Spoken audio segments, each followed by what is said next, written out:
పిల్లలు హిందూ పిల్లల్ని చిన్న పిల్లల్ని మత మార్పిడి చేయడానికి వాళ్లకు ఖురాను నమాజు ఎలా చేయాలో నేర్పుతున్నారు.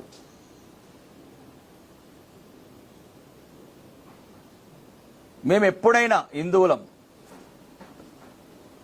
ఏదన్నా మీ మద్రాసాలకు వచ్చి మీ మసీదులకు వచ్చి గాయత్రి మంత్రం చదవమన్నామా, లేదు హనుమాన్ చాలీస చదవమన్నామా? మీ నియమాలు మీకు, మీ పూజ పద్ధతులు మీకు, మీ ధర్మం మీకు, మా ధర్మం మాకు, మా నియమాలు మాకు. అక్రమంగా చాలా రోజుల నుంచి ఎవరైతే అక్కడ ప్రిన్సిపాల్ ఉన్నాడో ఇమ్రాన్ ఖాన్ అని, అతను ఐఎస్ఐతో సంబంధాలుండి ఏదైతే విదేశాల నుంచి వచ్చిన నిధులతోని అన్యాయంగా అక్రమంగా హిందువులని మత మార్పిడి చేయాలని ఒక కుట్రలో భాగంగా చాలా రోజుల నుంచి, అలానే మత మార్పిడితో పాటు అక్కడ ఎటువంటి అనుమతులు లేకుండా ఉర్దూ మీడియంని, ఒకవేళ మీకు ఉర్దూ మీడియం కాలేజ్ పెట్టుకోండి, యూనివర్సిటీ పెట్టుకోండి, అనుమతులు తీసుకొని, ఎవరద్దంటారు? ఈ దేశంలో మీకు స్వేచ్ఛ ఉంది.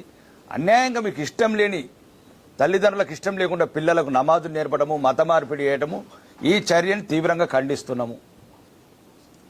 ఓకే, అక్కడ జరిగిన వ్యక్తిగత ఘటనలు, ఒక బీజేపీ నాయకుడు అక్కడేదో వాళ్ళిద్దరి మధ్యన వాగ్వాదం జరిగితే అతనేదో రొచ్చగొట్టే మీద మాట్లాడితే ఇతనితో చిన్న చేయి చేసుకోవడం జరిగింది. దానికి నేను చెప్పాను మర్కజ్ వాళ్లకు, చిన్న చిన్న సంఘటనలు మనం కలిసి కూర్చుండి పరిష్కరించుకుందాం. మీలాగా 35 లీటర్ల పెట్రోల్ పోసి తగలబెట్టేందుకు పోలేదు పిప్రిలా, లేదు కానిస్టేబుల్ ప్రమోద్ని కత్తులతో కూడా లేదు, ఎక్సైజ్ కానిస్టేబుల్ అమ్మాయిని కార్లతో గుద్ది చంపలేదు. ప్రశాంతంగా ఉన్న ఆర్మూర్ని అగ్నిగుండం చేయకుండ్రి. ఈ నిజామాబాద్ నుంచి హైదరాబాద్ నుంచి ప్రత్యేకంగా కొందరు గుండాలు వచ్చి ఆర్మూర్లో అలజడి సృష్టిస్తున్నారు. దీన్ని ఖండించడానికి ముస్లిం పెద్దలను కూడా పిలిచాను. మాట్లాడి చిన్న చిన్న సంఘటనలకు ఆర్మూర్లోనే పరిష్కరించుకుందాం, బయటి వాళ్ళు ఎవరు రాకూడదు. ఇద్దరి మధ్యలో ఏదైతే జరిగిందో సంఘటన, అది ఒక మతంకు పొలబడటం, ఇది ఈ ఆర్మూర్ని ఈ రకంగా చేయడం మంచిది కాదని చెప్పడానికి ప్రయత్నంలోనే ఈరోజు హిందువుల ర్యాలీ తీయడం జరిగింది. దానికి ముఖ్యంగా కాంగ్రెస్, బీఆర్ఎస్, ఎంఐఎం ఎక్కడైతే అక్కడ ఆర్మూర్లో హిందువుల ఐక్యత పెరుగుతుందో, ఆర్మూర్ ప్రాంతంలో ఐక్యత పెరుగుతుందో, నిజామాబాద్ జిల్లాలో కావచ్చు, ఆదిలాబాద్ జిల్లాలో కావచ్చు, లేకపోతే కామారెడ్డి లాంటి ప్రాంతంలో హిందువుల మధ్య ఐక్యత పెరుగుతుంది. ఎలాగైనా ఇది విడగొట్టాలి, హిందువులను ఏ రకంగా చేసి వాళ్ళకు ఈ రకంగా అరాచకము, అన్యాయము, లవ్ జిహాదులు మీరే చేస్తారు, ల్యాండ్ జిహాదులు మీరే చేస్తారు. లాస్ట్ చివరికి మా బిడ్డలను కూడా ఇంకా నేర్పుని, కాడికి ఓంకారం వద్దు, అది గాయత్రి మంత్రం వద్దు. మేమేమన్నా మీ పిల్లల్ని ఏమన్నా అన్నామా? మా హనుమాన్ చాలీసా చదవమన్నామా? మా గాయత్రి మంత్రాలు ఏమైనా చదవమన్నామా? కాబట్టి బాగా దారుణమైన పరిస్థితి. ఇట్లాంటి చర్యలని ప్రతి ఒక్కరు ఖండించాలా.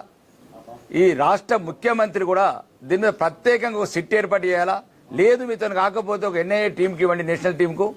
ఎంతమందిని ఈ రకంగా వీళ్ళు మత మార్పిడి చేస్తున్నారు చిన్నపిల్లల్ని, ఎక్కడెక్కడ విదేశీ నిధులు అందుతున్నాయి. దీని మీద ప్రత్యేకంగా కమిటీ వేసి రాష్ట్ర ప్రభుత్వం కూడా దీని మీద సీరియస్గా తీసుకోవాలా. ఇంకా రెండోది, ముస్లింలకు కూడా చెప్తున్నా, ప్రశాంతంగా ఉన్నాం, కలిసి ఉందాం, కలిసి ఉండాల్సిందే. ఈ దేశంలో పుట్టినప్పుడు భారతీయులుగా ప్రవర్తించండి. క్షణిక చిన్న చిన్న గొడవలకి పెట్రోల్ పోసి ఇల్లు తగలబెట్టినట్టు కాదు. ఏదైనా చెంపదెబ్బ జరిగితే అది మేమేం సమర్థించట్లేదు. అది ఇద్దరి మధ్యలో జరిగిన గొడవ కాబట్టి దాన్ని ఇద్దరి మధ్యలో కూర్చుండబెట్టి మనం నచ్చ చెప్పుదాం. దానికి 600 మంది 500 మందిని హైదరాబాద్కి వెళ్ళి గుండాలను పిలిచి, నిజామాబాద్కి వెళ్ళి గుండాలను పిలిచి, రాజకీయ పార్టీల ముసుగుల కాంగ్రెస్, బీఆర్ఎస్ అన్ని ఒకటి ఈరోజు హిందువుల వ్యతిరేక చర్యల వల్ల ఏమొస్తుంది? దీనివల్ల ఇంకా పగలు ప్రతీకారాలు పెరుగుతాయి. ముస్లిం సమాజానికి కూడా చెప్తున్నా, దయచేసి మీరు వినండి. మీరు ఎవరైతే సంఘ విద్రోహ శక్తుల మాటలు నమ్మకండి, ఇట్లాంటి చర్యలకు పాల్గొనకండి. మీ మసీదులు, మీ మదరసలు మంచిగా మీ పూజ పాఠాలు మీరు నేర్చుకోండి. మా జీవితాలలో ఏవైతే ఉంటాయో మేము నేర్చుకుంటాము, మా ధర్మం ప్రకారం మేము ఉంటాము. కాబట్టి ఇట్లాంటి చర్యలు ఎక్కడున్నా కానీ ఖండించాల ప్రతి ఒక్కరు, ప్రజాస్వామ్యవాదులందరూ, మరీ ముఖ్యంగా హిందువులందరూ కూడా చెప్తున్నాను. ఎవరి గురించో కాదు, అక్కడ ఆ హిందువుల తల్లిదండ్రులు వచ్చి అక్కడున్న ఎవరైతే ఆ సంఘటన జరిగిన వ్యక్తి ఉన్నాడో అలా తల్లిదండ్రులు వచ్చి చెప్పారు, ఎవరు పట్టించుకుంటలేరు. బీఆర్ఎస్ వాడు పట్టించుకుంటలేడు, కాంగ్రెస్ వాడు పట్టించుకుంటలేడు. మా పిల్లలకు నమాజ్ నేర్పుతున్నారు, మా పిల్లలకు ఉర్దూ నేర్పుతున్నారు. మాకు ఇష్టం లేకున్నా, అక్కడ ఎటువంటి అనుమతులు లేకున్నా నేర్పుతున్న తల్లిదండ్రులు వచ్చినప్పుడు దీన్ని బట్టి అర్థం చేసుకోవాలి. హిందువులు కూడా ఎవరు రారు మీ గురించి.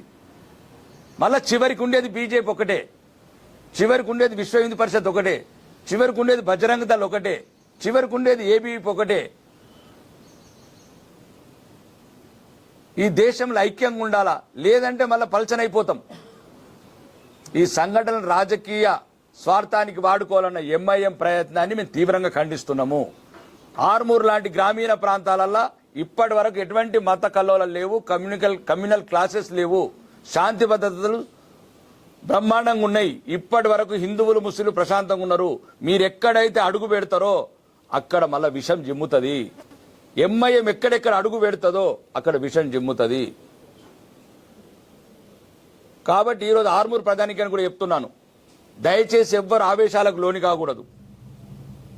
ముస్లింస్ అయినా హిందువులైనా ఎవ్వరు కూడా ఆవేశాలకు లోని కాకూడదు.